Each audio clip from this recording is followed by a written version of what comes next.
Dios le bendiga, una bendición saludarle, amado amigo, amado hermano. Estamos leyendo el libro ¿Qué es el Evangelio? Muy importante del escritor Greg Gilbert, que escribe para 9 marcas, y ya vamos por el capítulo 3. El capítulo 3 el tema es el hombre pecador, muy interesante de verdad, el hombre pecador. Y dice el escritor Greg Gilbert: recién pagué una multa el otro día. Fue muy fácil. Leí el cargo en mi contra, leí el reverso de la multa y señalé la marca que decía: soy culpable de los cargos arriba mencionados. Después hice un cheque por $35 a nombre del departamento metropolitano. Sellé el sobre, lo coloqué en el buzón del correo. Soy un criminal cumpliendo una pena. Sin embargo, aunque marqué que era culpable de la multa, la verdad es que no me siento grandemente culpable. No voy a perder el sueño por causa de no haber quebrantado la ley. No siento la necesidad de pedirle perdón a nadie. Y ahora que lo pienso, hasta me siento un poquito enojado porque la multa fue $10 más cara que la anterior. ¿Por qué será que no me siento mal después de quebrantar la ley?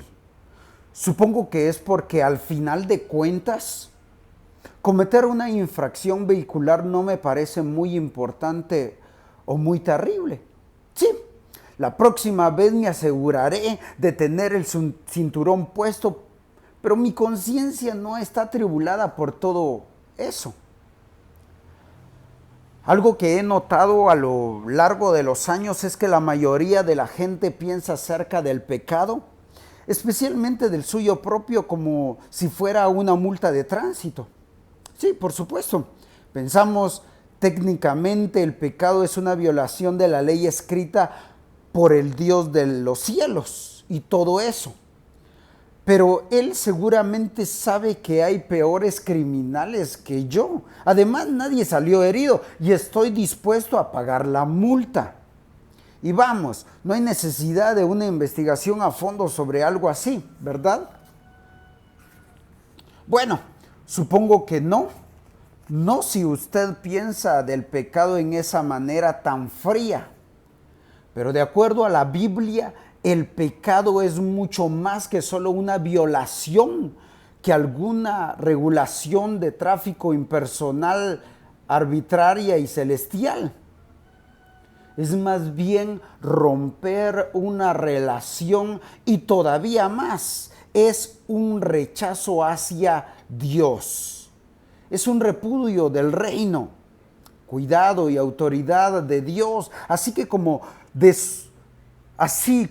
su derecho de mandar sobre aquellos a quienes les dio vida. En pocas palabras, es una rebelión de las criaturas en contra de su creador. ¿Qué fue lo que salió mal? Cuando Dios creó a la raza humana, su intención era que vivieran en un perfecto gozo bajo su reino, adorándole, obedeciéndole y por tanto viviendo en una comunión inquebrantable con Él. Como vimos en el en el último capítulo, Dios creó al hombre y a la mujer a su propia imagen. Eso significa que ellos debían ser como Él, estar en relación con Él y también declarar su gloria a todo el mundo. Además, Dios tenía un trabajo para los humanos. Ellos debían ser sus vicerrectores gobernando este mundo. Génesis 1:28 lo leímos y dice: fructificad, multiplicado, les dijo Dios, llenad la tierra, sojuzgadla y señoread en los peces del mar, en las aves de los cielos y en todas las bestias que se mueven sobre la tierra. Sin embargo, el dominio del hombre y la mujer sobre la creación no era un fin en sí mismo. Su autoridad no era propia, les fue dada por Dios. Así que, Aun cuando Adán y Eva ejercían dominio sobre la tierra, debían recordar que estaban sujetos a Dios y que estaban bajo su gobierno. Dios los había creado y por ende Él tenía el derecho de estar al mando. El árbol del conocimiento del bien y del mal que Dios había plantado en el centro del jardín era un fuerte recordatorio de esto. Génesis 3:17. Cuando Adán y Eva vieron el árbol y miraran su fruto, debían recordar que su autoridad estaba limitada. Debían recordar que eran criaturas y que aún sus propias vidas dependían de Dios. Ellos tan solo eran mayordomos. Él era el rey. Entonces, cuando Adán y Eva comieron del fruto, no solo estaban violando el mandamiento arbitrario, no comas del fruto. No, ellos estaban haciendo algo más triste y más serio. Estaban rechazando la autoridad de Dios sobre ellos y estaban declarando su independencia de Él. Adán y Eva querían ser lo que la serpiente les había prometido, ser igual a Dios. Así que ambos se aferraron a lo que pensaban que era una oportunidad de deshacerse de la vicerrectoría y tomar la corona. En todo el universo solo había una cosa que Dios no había puesto debajo de los pies de Adán. Era Dios mismo. Y aún así, Adán decidió que este arreglo no era lo suficientemente bueno para él. Así que se rebeló. Lo peor de todo esto es que al desobedecer el mandamiento que se les había dado, Adán y Eva tomaron una decisión consciente de rechazar a Dios como rey. Ellos sabían cuáles eran las consecuencias si desobedecían. Dios les había dicho en términos muy claros que si comían del fruto, en Génesis 2:17, ciertamente morirían. Por encima de todo lo que significaba era que tendrían que ser expulsados de la presencia de Dios y se convertirían en sus enemigos en vez de gozosamente ser sus amigos y sus súbditos. Pero a ellos no les importó. Adán y Eva intercambiaron el favor de Dios por la búsqueda de su propio placer y su propia gloria. La Biblia llama a esta desobediencia de los mandatos de Dios en palabra, pensamiento o hecho, pecado. Literalmente la palabra significa errar al blanco. Pero el significado bíblico del pecado es mucho más profundo. No es como si Adán y Eva estuvieran esforzándose arduamente en guardar los mandamientos de Dios y simplemente no dieron en el blanco por cuestión de unos cuantos centímetros. No. La realidad es que estaban apuntando en la dirección opuesta. Ellos tenían metas y deseos que eran categóricamente opuestos a lo que Dios deseaba para ellos. Así que cayeron en pecado. Deliberadamente violaron los mandatos de Dios. Rompieron su relación con Él y lo rechazaron como su Señor legítimo. Las consecuencias del pecado de Adán y Eva eran desastrosas para ellos y para sus descendientes y para el resto de la creación. Ellos mismos fueron expulsados del idílico jardín del Edén. La tierra ya no daría sus frutos y tesoros voluntaria y gozosamente. Ahora tendrían que trabajar dura y dolorosamente para conseguirlos. Aún peor, Dios ejecutó sobre ellos la sentencia de muerte que había prometido. Por supuesto, no murieron inmediatamente. Sus cuerpos siguieron viviendo, sus pulmones siguieron respirando, sus corazones siguieron palpitando, sus labios siguieron hablando. Pero su vida espiritual, la cual tiene mayor importancia, terminó inmediatamente. Su comunión con Dios se rompió, se quebró y como resultado sus corazones se marchitaron.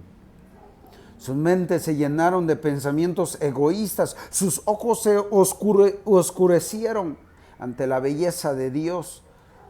Sus almas se secaron, se hicieron áridas, completamente vacías de esa vida espiritual que Dios les había dado en el principio, cuando todo era bueno.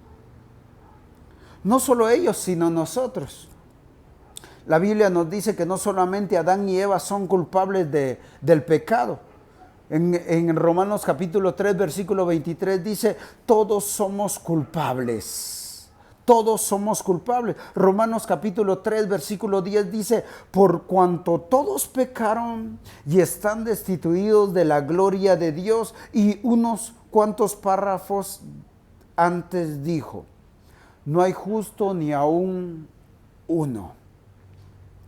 El Evangelio de Jesucristo está lleno de piedras de tropiezo y creo que esta es una de las más grandes. Esta idea de que los seres humanos son fundamentalmente pecadores y rebeldes no es solamente escandalosa, sino repugnante para los corazones que tercamente piensan de ellos mismos como básicamente buenos y autosuficientes.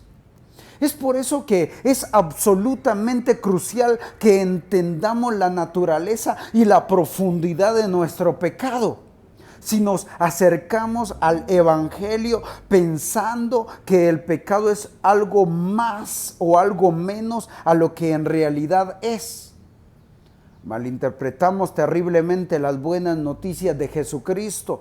Permítame darle unos cuantos ejemplos de cómo los cristianos malinterpretan el pecado. 1. Confundiendo el pecado con los efectos del pecado. Está de moda el presentar el Evangelio diciendo que Jesús vino a salvar a la humanidad en el sentimiento innato de culpa o despropósito o vaciedad. Ahora bien, estas cosas por supuesto que son un problema. Y mucha gente la siente profundamente, pero la Biblia enseña que el problema fundamental de la humanidad, el problema del que necesitamos ser salvos, no es el despropósito o falta de integridad en nuestras vidas o inclusive un sentimiento desgastador de culpa. Esos son tan solo los síntomas de un problema más profundo, nuestro pecado. Lo que necesitamos entender es que el aprieto en el que nos encontramos es un aprieto que nosotros mismos creamos. Hemos desobedecido a la palabra de Dios, hemos ignorado sus mandamientos, hemos pecado en contra de Él.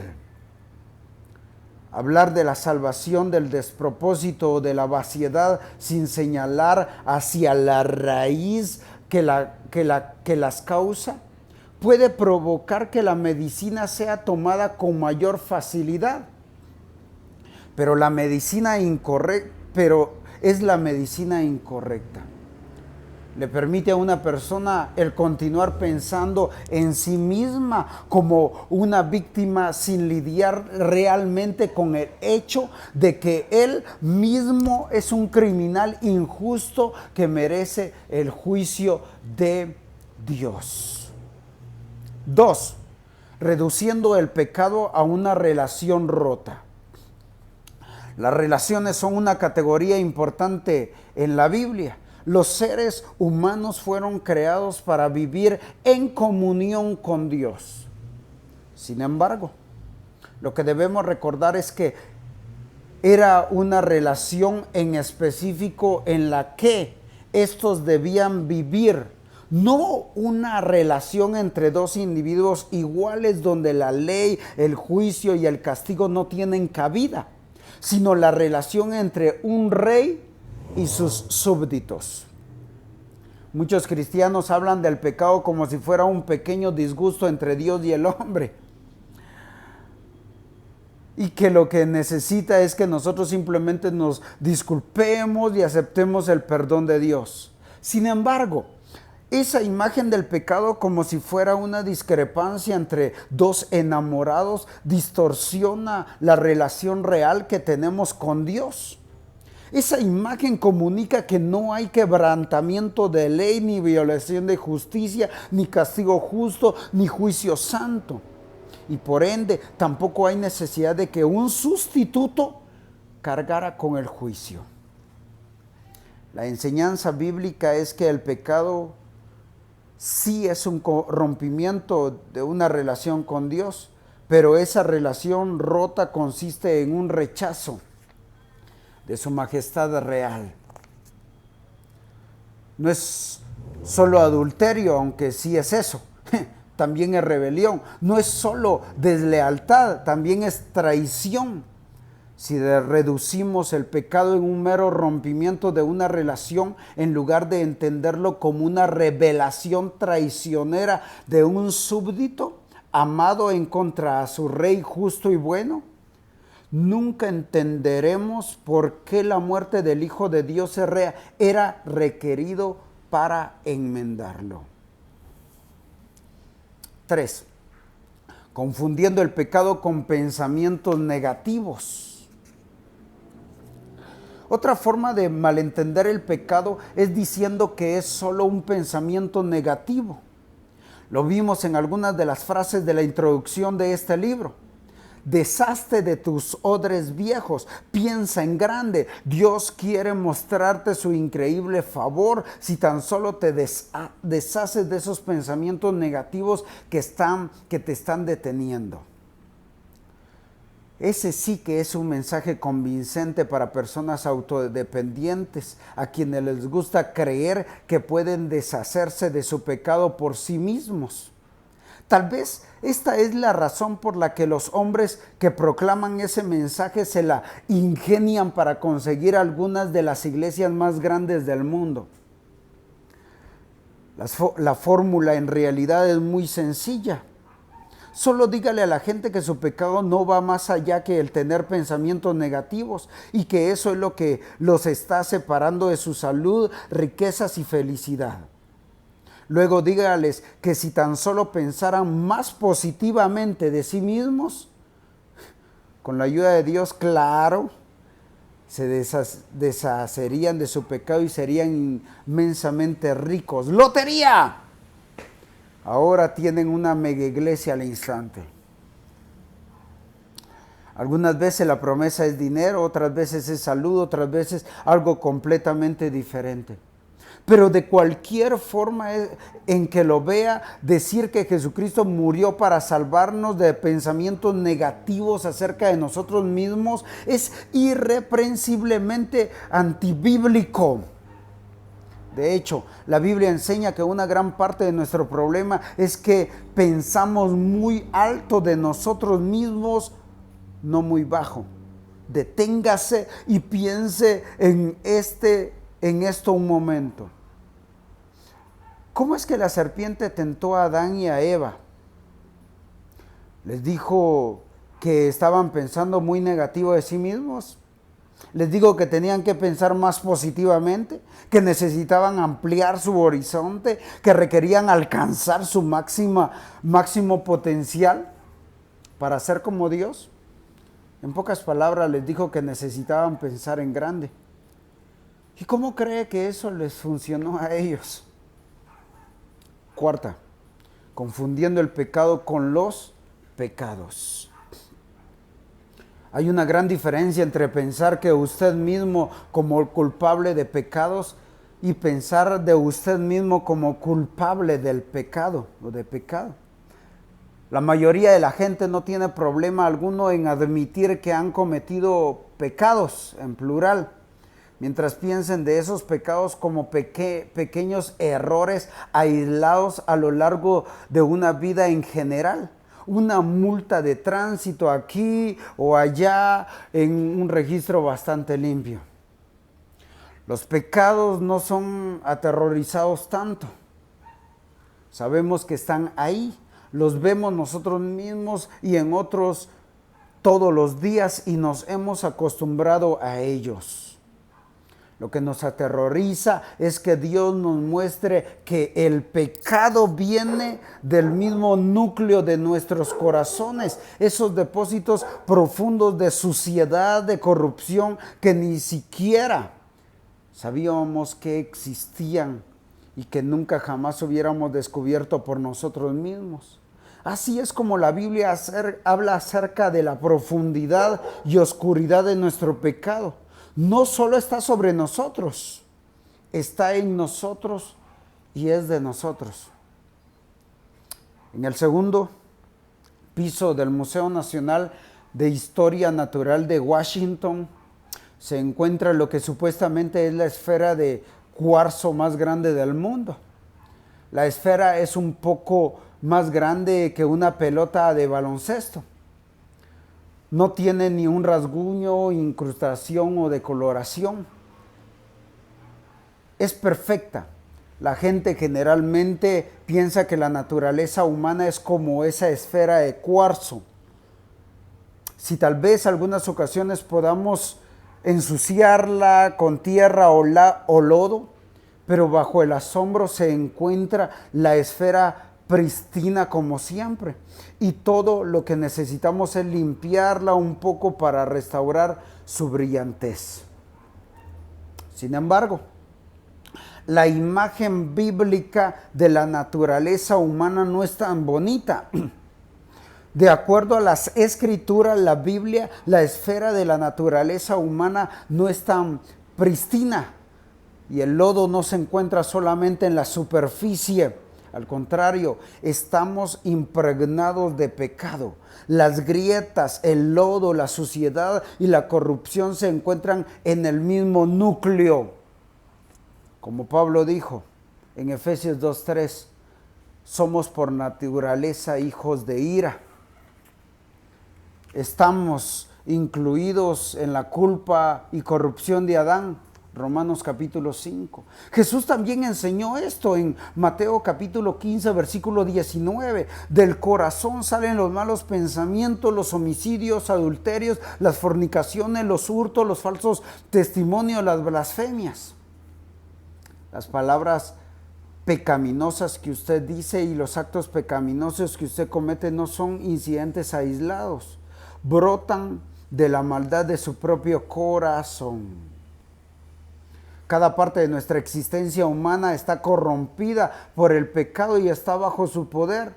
Nuestro entendimiento, nuestra personalidad, nuestros sentimientos y emociones y aún nuestra voluntad están sujetas al pecado. Por eso Pablo dice en Romanos capítulo 8, versículo 7, por cuanto los designios de la carne son enemistad contra Dios, porque no se sujetan a la ley de Dios ni tampoco pueden. Qué declaración tan impactante y aterradora, tan devastador es el poder del pecado sobre nosotros, nuestro entendimiento, nuestra mente, nuestra voluntad, que cuando vemos la gloria de Dios, inevitablemente le damos la espalda indignados. No es suficiente decir que Jesús vino a salvarnos de los pecados. Si lo que queremos decir con eso es que vino a salvarnos de nuestros errores aislados, es solamente cuando entendemos que estamos muertos en nuestros delitos y pecados, Efesios 2:1 y Efesios 2:5, que podemos ver que tan buenas son las noticias de que hay una manera para ser salvos. 4. El juicio activo de Dios contra el pecado. Una de las declaraciones más aterradoras en toda la Biblia está en Romanos capítulo 3, versículo 19. se encuentra el final del veredicto de Pablo acerca de toda la humanidad, gentiles y judíos, el que indica que están en pecado y que son injustos delante de Dios. Esto es lo que Pablo dice como conclusión de su argumento, para que toda boca se cierre y todo el mundo quede bajo el juicio de Dios. ¿Puede imaginarse lo que significará pararse delante de Dios y no tener explicación, ni excusa, ni plegaria, ni un caso que defender? ¿Y qué significa estar bajo el juicio de Dios? La Biblia es muy clara. Como vimos en el capítulo anterior, que Dios es justo y santo y por lo tanto no excusará el pecado. Pero ¿qué significa que Dios trate con el pecado y que lo juzgue y castigue?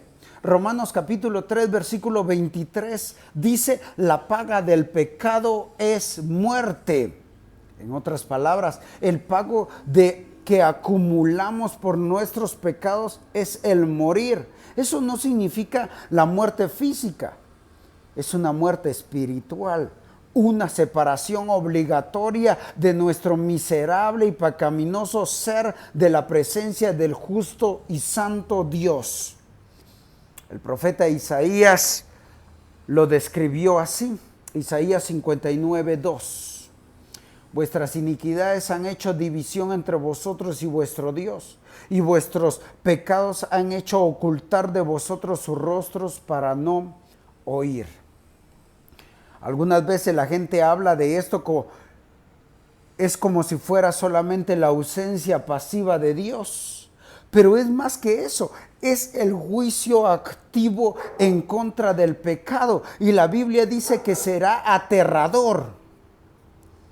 Mire cómo el libro de Apocalipsis describe lo que será el día final del juicio justo y bueno de Dios. Los 7 ángeles derramarán las 7 copas de la ira de Dios a todos los linajes de la tierra, y todos los linajes de la tierra harán lamentación por él. Apocalipsis capítulo 16, 1. Dirán a los montes y a las peñas: caed sobre vosotros y escondednos del rostro de aquel que está sentado sobre el trono y de la ira del Cordero, porque el gran día de su ira ha llegado. ¿Y quién podrá sostenerse en pie? Apocalipsis 6, 16, versículos 16 y 17. Verán a Jesús, el Rey de Reyes, Señor de Señores, y se acobardarán porque aplastará el vino del furor y de la ira del Dios Todopoderoso. Apocalipsis 19, 15. La Biblia enseña que el destino final de los pecadores incrédulos que no se arrepienten es el tormento eterno y consciente llamado infierno. Apocalipsis lo describe como el lago de fuego y azufre, y Jesús dijo que es un lugar de fuego que no puede ser apagado. Apocalipsis 20:10, Marcos 9:43. Dado que la Biblia nos habla y advierte del castigo en el infierno, no entiendo el impulso que algunos cristianos tienen para explicarlo de tal forma que suene más tolerable. Cuando Apocalipsis habla de Jesús aplastando el vino del furor y de la ira de Dios Todopoderoso, cuando Jesús mismo advierte al pueblo del fuego que no puede ser apagado, donde la oruga de ellos no muere, Marcos 9:43, 9:48. Mi pregunta incrédula es: ¿por qué algún cristiano tendría interés en consolar a los pecados con la idea de que tal vez el infierno no será tan malo después de todo? Último subpunto, nosotros no inventamos esto.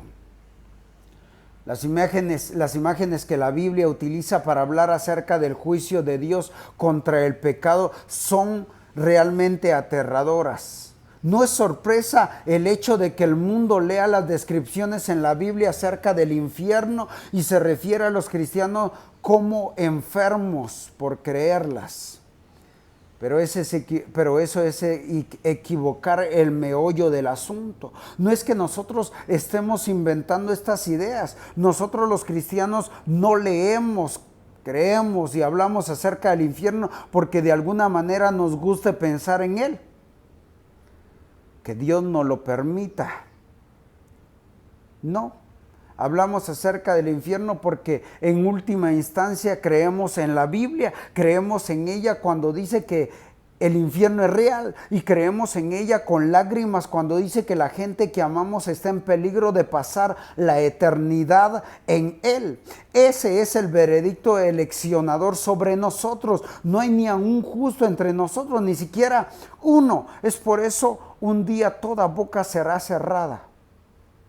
Toda lengua será silenciada y todo el mundo dará cuentas a Dios. Dios le bendiga.